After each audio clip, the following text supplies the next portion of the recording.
January 24, 2022, an F-35C assigned to VFA 147 crashed while attempting to land aboard the USS Carl Vinson. Pilot was recovered. There were injuries to personnel on board, but there were thankfully no fatalities. The aircraft was a total loss.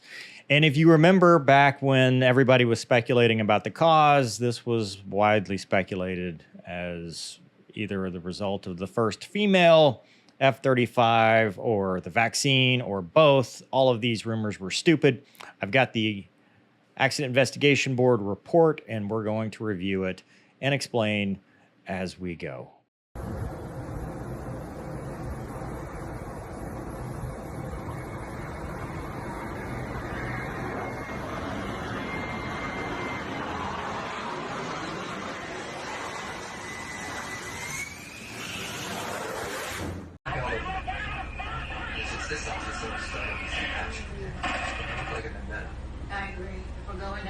All right, so as always, I'm just going to read the report, hit the highlights. If you are unfamiliar with this mishap and don't have a really great attention span, bottom line up front. F-35C wingman, so a younger guy, was leading his section. He was practice leading, so he was just a wingman, but he was like, hey, I want to lead this. And he tried to do what's called a shit-hot break or Sierra Hotel break. Even though Gonky says it has to be above 500 knots, they were doing 400 knots. And basically, he compressed his timeline and was going too fast, too close to the boat, not enough time in the groove, forgot to actuate the automation to land the F-35, thought that the F-35 was doing magic stuff. When it turned out, it wasn't. It was in manual mode, and the throttle was at idle. Speed brakes were out, reduced lift. And then by the time he got to light the afterburner to go around during the wave off, he had too high of a sink rate, impacted the deck, and then went skidding off and ejected at that point. So this is another example of automation with the F-35. We talked about this a little bit with the Eglin mishap. And we'll go through, they talk about the recommendations first. You know, it's kind of different than the way the Air Force does it, but they talk about the recommendations, which I'll explain, and then we'll go to the actual mishap and the details and stuff like that. But yeah, it's just one of those things. So the command investigation into the facts and circumstances surrounding the F-35C Class A mishap on the 24th of January, 2022, a little over a year ago.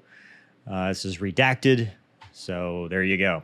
So they came up with some recommendations for both the F-35 and Super Hornet because they both use the pilot landing modes, the automation, the magic carpet, things that make it easier, but you have to know that it's actually in these modes. So what they've decided is that they need an internal indication in the helmet-mounted display or an audio tone to alert the pilot that the aircraft has reached on-speed angle of attack in the power approach mode without the approach power compensation mode, APC delta flight path engaged. To avoid this indication during level flight should be triggered above a given descent rate. So they basically said, hey, the pilot has to have some like, hey, stupid, beep, beep, beep, beep, something that lets them know that they're not in the mode that they think they are, because this could be a problem in any aircraft that has these automated modes. An external indication that the F-35C is in this power approach and APC is not engaged. They're saying, hey, not only do we want it a cockpit indication, but we'd like it that the LSO, the landing signal officer on the boat, also gets the indication visually, although I think they could probably data link it or something, and you know, the jet could talk back or something, because I mean, it's smart enough to do that, right? This is 2023. But they want that both in the Echo through Golf and the F-35. So they think also they should change the flight manual saying that the F-35C shall fly in these modes when recovering aboard the carrier, because right now it just says as desired. So they're basically saying you don't have an option. You have to use the magic carpet. You have to use all the toys available to you. Use the automation. And then they also want to consult the manufacturer to incorporate the tone when it's disengaged. They want to move the mobile firefighting vehicle, which I'll show you here in a little bit of why that's important. He approved the results of the Field Naval Aviator Evaluation Board, which is the disciplinary part of this. So this is what determined whether he got more training, he was grounded for a period of time, grounded for life, taking his wings, or he's back out there. So people always ask me, what happens to the pilot? Well, Air Force, it's an FEB. Navy, it's a FNAB. We don't know the results of administrative actions. That's private. You're never going to find that out. But there you go. He approved whatever results that they came up with. Second letter basically says this is pilot error. This is the endorsement from the commander of 7th Fleet due to the compressed timeline. The Carrier Strike Group commander says that he concurs with the results and that the mishap investigation complied with all of the different regulations. Bunch of words we don't care about. Here's the executive summary. So on the 24th of January, it's 16:31. That's 4:30 local time for you non-military types. F-35C Fat Amy aircraft assigned to VFA 147 suffered a Class A aviation mishap as it attempted to land above the USS Carl Vinson. The aircraft impacted the ramp forward of the main landing gear, forcing the pilot to eject. The aircraft slid off the forward section of the landing area into the sea under the water. The aircraft was later recovered on 2 March 2022 from a depth of over 12,000 feet utilizing Picasso. The investigation determined the cause of the mishap was pilot error. He entered the carrier brake, brought the throttle to flight idle, allowing the aircraft to slow to approach speed. Once he did that, the landing checklist was not complete because he didn't select approach power compensation mode, which I will explain what those are in a minute. We're going to get all kinds of F-35 academics here. Delta flight path, leaving it in manual, and he was in charge of the throttle and didn't take charge of the throttle. During the start, middle, and in-close portions of the approach, he applied corrections via the stick because that's what he thought was the right action because he thought the jet was handling the power. Instead, it developed a sync rate in close and lit the burner 2 seconds prior to impact, which was not enough time. So the findings, the mishap aircraft will be Jason 406. It happened on the 22nd of January in the South China Sea. South China Sea. This guy, the male, not a female, was the pilot when it happened. Everything was working. The aircraft was full up minus some electronic warfare stuff, which had nothing to do with it. They were current and qualified. He had 650 total hours, 370 hours in this aircraft. So he was a young guy, a lieutenant type though, 03. Life support worked. They had a mass brief. They did a DCA element brief, which is defensive counter air. So they were going out to practice defending a point. He got good sleep, no drugs, no other issues. The LSO was good. Air boss was good. Everybody was good. Weather was VFR 030 at 16 knots with scattered clouds. Seas of 4 feet, 29 or 85. And the boat was driving into the wind. Everything was full up. So he took off, 12:55 local. It's a long sortie. So they launched. They executed the LFE. They did their DCA. They did their air refueling. And then they were led back to a Case 1 overhead stacked by a section lead. And then, because he's a young dude that's about to upgrade to division lead, they're like, hey, I'd like to practice. So he gets the administrative lead, and he's leading back to the ship. He initiates the carrier brake, lowers the gear, enters the groove. Then gets a right for a lineup call, gets a little power call, then a almost power call, wave off, burner, and then he impacts the landing area. His Station 1 launcher catches the first arresting wire. He starts a counterclockwise rotation. The nose gear collapse. And then the second arresting wire releases. And then the Station 1, LAO 151, catches the second arresting wire. Then he ejects and completes a 360-degree rotation and goes off into the ocean. The crash and salvage firefighting vehicle begins spraying the AFFF on the wreckage site. So that's the timeline. Not very long. So normally, per the checklist, it's a very short checklist, as most fighters are. Landing gear down, hook handle down as required because, you may be doing a touch and go. Landing taxi lights as required, and then the last one, APC DFP as desired. So the F-35 also has a gear limit of 300 knots, just like the F-16, not the F-18, but like the F-16. The use of speed brake within 10 seconds of touchdown is prohibited, and that will be a factor here in a little bit. We'll explain why.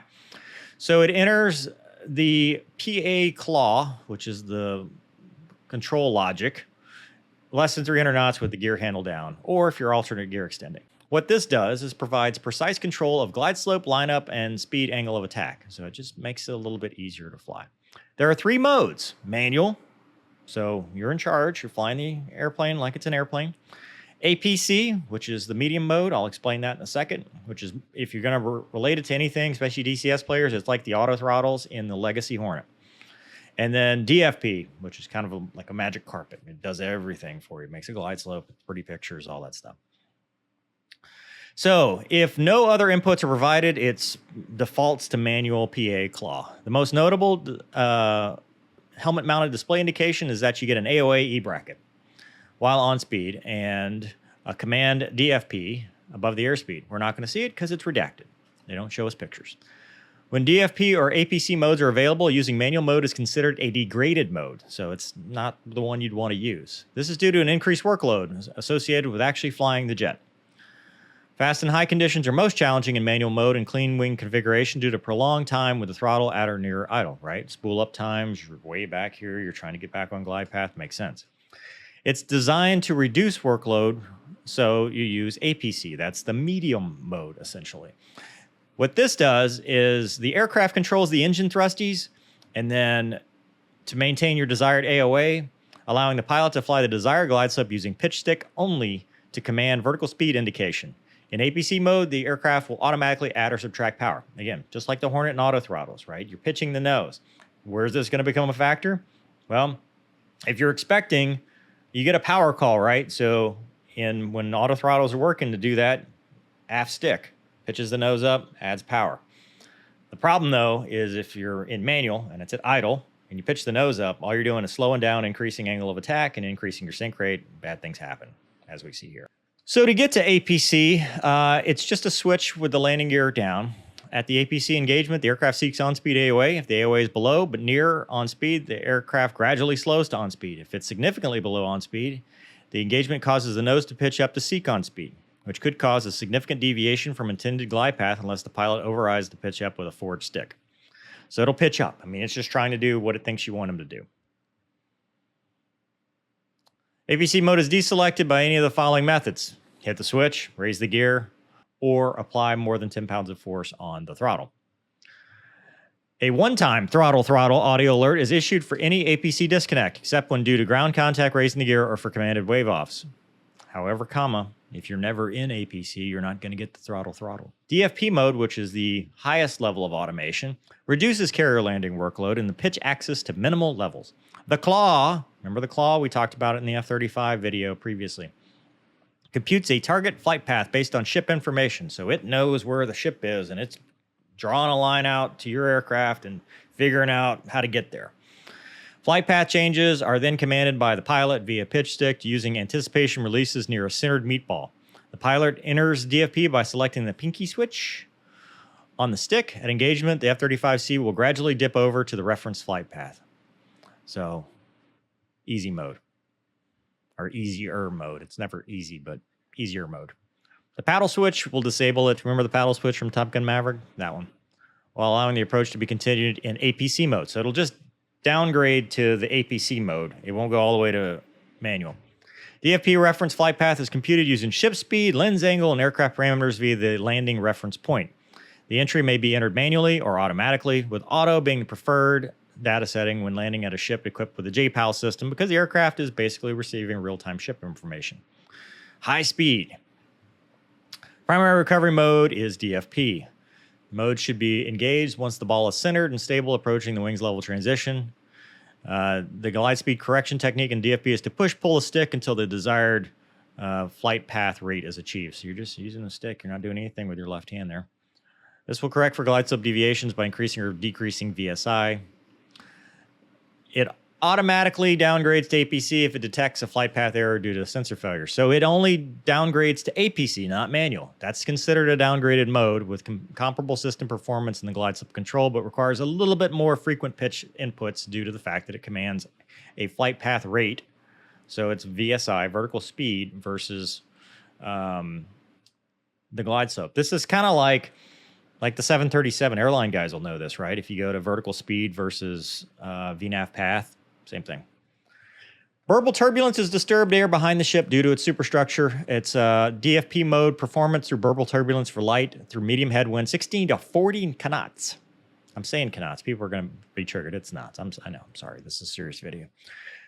Conditions is a predictable trend of going half to one ball low at the ramp, which may be easily corrected by a small quarter half stick input to recenter the ball.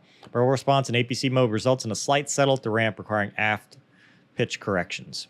Lineup corrections in DFP and APC modes are comparable, resulting in minimum glide slope deviations. Trend and light settle. Flight test has shown that both APC and DFP provide compensation to automatically reduce the impact of ship's burble, right? Because when you bank, you lose a little bit of lift. However, in PA mode, Integrated Direct Lift Control, IDLC, provides an immediate flight response to pilot commands by briefly commanding the flaps and ailerons up or down to generate a short-term rise or sink. This additional deflection blends back to zero as thrust responds to the commanded engine thrust. IDLC is an intrinsic feature of the PA claw and cannot be deselected. So it's always doing that. However, in manual mode, it's coupled to the throttle and it's coupled to the throttle inputs. In APC and DFP mode, it's with the pitch stick. There's a caution and warning advisory system to let the pilot know that things are not great. Engine, when you got engine oil or engine stall, engine com fail, engine control fail, flame out, probably because you're flamed out. But there were none that were noted by the mishap pilot, so nothing really, he didn't think anything was wrong with the aircraft. No visual or audio indications, no stalls, the engine seemed to be working fine. Flight data shows that there were none present throughout the entire flight. On speed is 12.3 AOA, which gives them the best arresting hook at the appropriate angle for the arrested landing. At impact, he had about 7,300 pounds, which would have been about 140 knots. According to CV NATOPS, you want to start the brake at 800 feet, descend to 600 feet, and be at 600 feet by the 180. So you want to be 600 feet, a mile to a mile and a half abeam at the ship's stern. Maintain a minimum of 150 knots, and then at the 180, begin the approach, and then you should be 90 degrees at 450 to 500 feet, bending it around there.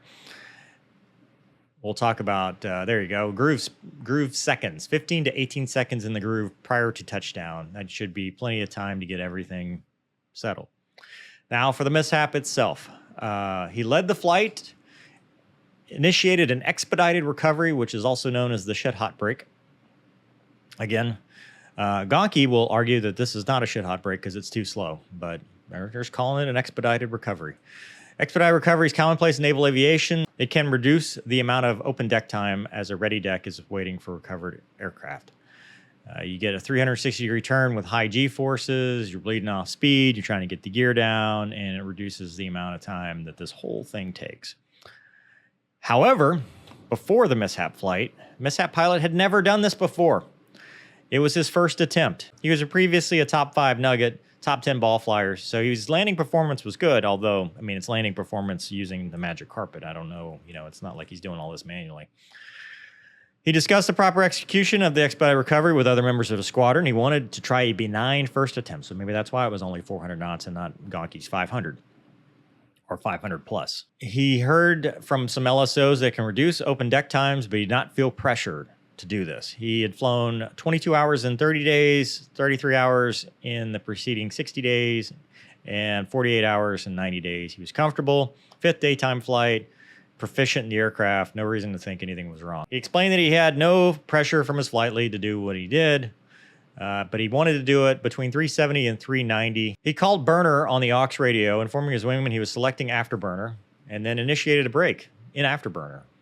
Gutsy move, Mav. It was a 400 knot 7G brake and max burner, 7 Gs for 5 seconds, then 2 Gs, then 7 Gs for 4 seconds, then 2 to 3 G pull for the next 10 seconds.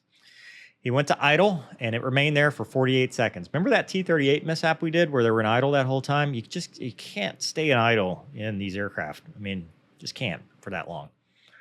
He explained that he was avoiding a wide approach by maintaining his pull in an attempt to get below 300 knots, which is the gear expansion speed. He pulled the ship to the nose of the 90, then dropping the gear as he targeted the appropriate groove distance. After dropping the gear, he put down the arresting hook, but he didn't remember doing APC, the last step on the checklist. He actuated the speed brakes until final retraction, approximately 4.1 seconds prior to impact, which, as you remember, it's a prohibitive maneuver to be within 10 seconds of landing with them out. So the data analysis states that with the release of the speed brake switch, the trailing edge flaps will retract from the speed brake position to their nominal PA symmetric position. This will result in a loss of lift. He lowered the gear at 228 knots. So, I mean, he had a whole buffer to 300 knots there. The MP did not remember selecting or confirming he had APC for landing. He did not select DFP because he was working hard to get the airplane slowed. So he consciously was like, hey, I'm not going to go to DFP, but forgot the APC part. So that mid-step before you had to do DFP. Because remember, you get settled, then hit DFP. mishap flight data does not indicate the selection of APC or DFP. He recalled being uncomfortable at the 45 because the airplane was taking a long time to decelerate to on speed at 12.3 degrees AOA. Large part due to a faster normal airspeed. Explained that he was seeing a slightly different sight picture than he was used to. He used a speed brake to help get the airplane slowed to approach speed. He was 3 to 4 balls high. Instead of arriving at the start with the airplane at the optimal approach AOA, he believes he was somewhere around 180 knots and high. He explained he thought the LSOs were going to wave him off. Remember, in the Navy, LSO waves you off. You don't take your own wave offs versus like Air Force where go-arounds are free. You go around on your own, different cultures, different environments. Obviously, you trust the LSO. You have to put your life in their hands. So he was expecting, hey, if it's bad, the LSOs will wave me off versus, you can't take your own wave off here. Optimum approach of 12.3 degrees for an F-35 would have been 140. He's at 180, so very fast. He attempted to add power by increasing aft stick input. So they gave him a power call, and he added power, and that would have been aft stick, right? But it's not flying like Magic Fat Amy. It's flying like a normal Fat Amy, and normal Fat Amy flies like a real airplane, and aft stick, all that does is slow you down, increases your angle of attack, and increases your sink rate. He realized the jet was extremely underpowered as the jet became slow and continued to descend, right? It's underpowered because it's not giving you any power. It's just, the more I reef on the stick, the more my AOA is increasing. Never thought to push with the left hand because he thought the jet was supposed to do that. At this moment, he manually pushed throttle to military power, then went to max afterburner once he realized the airplane was in a perilous state, failing to climb. So once he realized, hey, something's not right, okay, mil power and then burner. But this was 2.6 seconds prior to impact, so too late. 3 to 4 knot increase in this calibrated airspeed before impacting the ramp, so negligible. And then he continued decelerating to a speed of 120 knots because his AOA is 16 degrees, so way high. And he ended up hitting the ramp at 123 knots at 21 degrees AOA. He explained that he did not complete his landing checklist because he was overwhelmed by an abundance of tasks, task saturation. He described lowering his gear, dropping the hook, got his landing and taxi lights as required, but he forgot about that last step. From the initiation of the overhead maneuver until ramp strike was 54 seconds. This was his first autonomous day on the LSO platform from CVW-2. It occurred at 16:31. It was the first recovery of the day. He described seeing lots of color on the platform throughout the day. By using that term, he explained that there were several wave-offs earlier in the day, and the previous F-35C landing had made the LSOs uncomfortable when it landed 50 feet short of the one-wire, taxi one-wire. Earlier the same afternoon, the LSO team talked about waving defensively, making sure they were not complacent, and that meant that they were not going to accept significant deviations and wave off if it just looked unsafe. In an effort to limit arrested landings on the 3-wire, they were targeting the 2-wire, which changes the where there's 210 forward of the ramp and the vertical clearance of 12.9 feet. He was the VFA 147, same squadron, was primary controlling on 24 January. He was also an F-35C pilot, qualified over 9 months underway of LSO experience. However, the CVW-2 LSO watched the video and said that the response was appropriate and on time. The COs didn't restrict the expedited recoveries. In fact, the commander said he trusted his pilots to use good head work. And they had been underway for 8 of the last 12 months and had significant operating experience around the boat. He explained that the LSOs had a policy of making sure an aircraft in an expedited recovery was on glide slope, on center line, and on speed by the middle. And he also stated normal range was 65 to 70 seconds. So here's a picture of where it all went down, the scrapes, the damage. The little red guy right there is the firefighting vehicle, and this is where it was parked, and they basically recommended moving it because of where it was. But it was right there in position. So there was a Black Knight 615 helicopter on station that was 7.5 miles from the ship. They say within 20 is good and on station. So 6 seconds after impact, they called him and said, hey, we got an emergency aircraft pilot in the water. And then the firefighter driver sees the wreckage, and they're in position trying to put out whatever fire is there. And then they had to mass casualty, emergency personnel to paddles. They started the search and rescue, and basically they told everybody airborne, because remember, he's the first one in the stack, to conserve. And I won't go through all of this because there's a lot here, but basically the Mishap pilot gets tangled up in the chute. The diver goes down, talks to him. He says, yep, I've got some back injuries. They swim him out of the chute, put him in the litter, hoist him up, and then they end up taking him back to the ship. Some of the aircraft are refueled and holed. A lot of the aircraft divert to the nearby Abraham Lincoln. And then once everything's clear, they all fly him back. As far as the damage to aircraft property, so total loss on the Mishap aircraft, another aircraft, F-35, was hit, Iron Claw 503, and that damage was over $2 million. So $115 million, $2 million for that one, and then some damage to the ship itself, metalwork, $120,000, and then people were hurt. So the Mishap pilot was hurt, an LSO was hurt, and sailors that were on deck were hurt. As far as the opinions, he was fully qualified.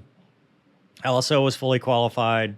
Targeting the top 2-wire was not causal. So the fact that they were not targeting the 3-wire, but the 2-wire was not a problem. Everybody was qualified.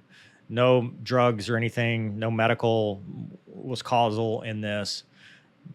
Flight gear was all good. Experience level was all good. Basically, he entered a 400 knot, 7G brake, faster than normal, and then his previous carrier brakes had all been 50 knots slower at 350 knots. He went to idle, left it at idle because he thought the aircraft was going to manage the power for him.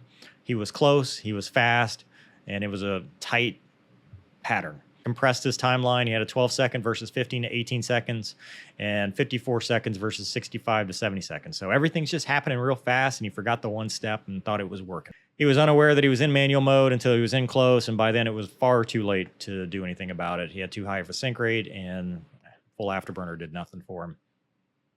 Could have been prevented by the APC switch or the DFP with the pinky switch at the appropriate time. He impacted the flight deck, sheared the main landing gear, caused significant damage, so he couldn't have flown away once he hit. There was just nothing. I mean, once he impacted the landing area, that was it. So he ejected.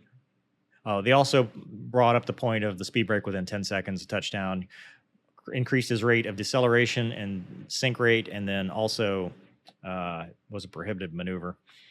It was pilot error, not reckless or malicious. So basically what we're saying here is, yes, he did the wrong things, but it's the Swiss cheese model. A lot of things lined up.